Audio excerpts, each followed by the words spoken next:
I do not see why that is not going to happen again, considering the evidence I've put to you. And a lot of you will be saying, yeah, but inflation's going to be higher. In 2008, inflation was at peak when they were cutting.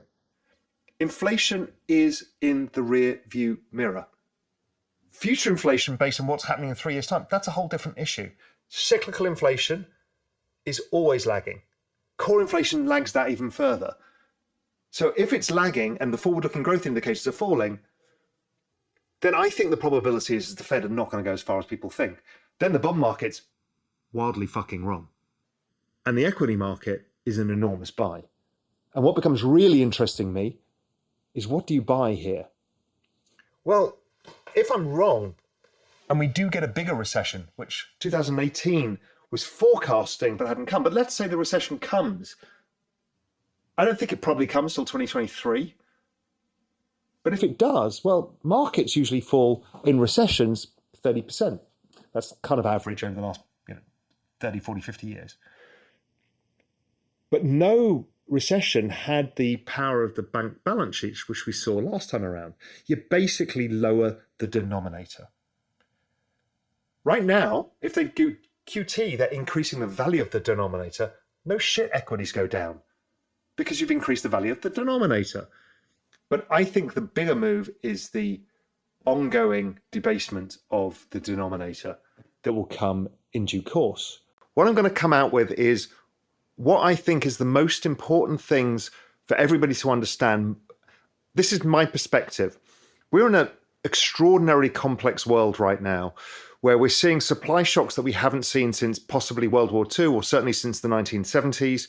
We've just had a pandemic and everybody's scrambling to figure out what the hell is going on. Where is this going? Are we going to get a recession? So let's start. The issue right now is inflation. This is the thing that everybody's talking about and everybody's fearful of, is we've never seen inflation like this. Well, not since the 1970s.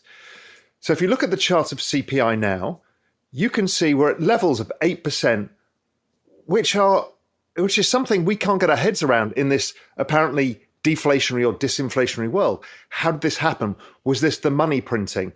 Now, I've talked at length about this in other Real Vision content and written a lot about it in Global Macro Investor and Macro Insiders. My view is that the persistent inflation of the 1970s that you can see on this chart was actually driven by demographics.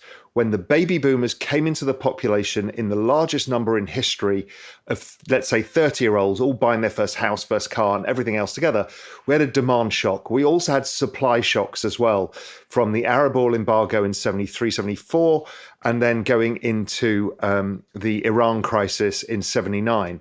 So we had a double. We had a massive demand shock and a massive supply shock.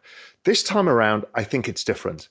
This time around, we have a supply shock because essentially the pandemic had shut a lot of things down. So that was the supply shocks of trucking and moving goods around and manufacturing, and factories weren't open. And so you had to bid for higher prices to get stuff. And then there's the issue of underinvestment in commodities themselves. So what's happened is, as the world's reopened, we don't have enough ability to produce commodities at scale. Then we throw in the Russian crisis, the war in Ukraine, and we've taken commodities out of the market. It's created this very heady mix that is really scary right now for everybody. And that drives equities higher. And then we're in a tremendous technological period that I call the exponential age, where everything from AI to robotics to electrical generation to data to space to crypto, metaverse, all of this, biotech, genetics. I mean, it is an unbelievable time. The world has never lived through a period of time of Metcalfe's law adoption curves on top of Metcalfe's law adoption curves, creating Reed's law, which is a ridiculously powerful moment in time. We've got this aging population. It's creating tremendous fear because the rate of technological advance is so dramatic. We've never lived anything through it in such a short period of time. But you want to own that bloody stuff. You don't want to fear it. And I see people on Twitter all day. It's like, oh, Kathy Wood, these people are awful. Who wants to own a Tesla? You're fighting the biggest logarithmic trend we are ever going to see. That is the opportunity of a lifetime. So I want to be a buyer when I see that the inflation story goes away.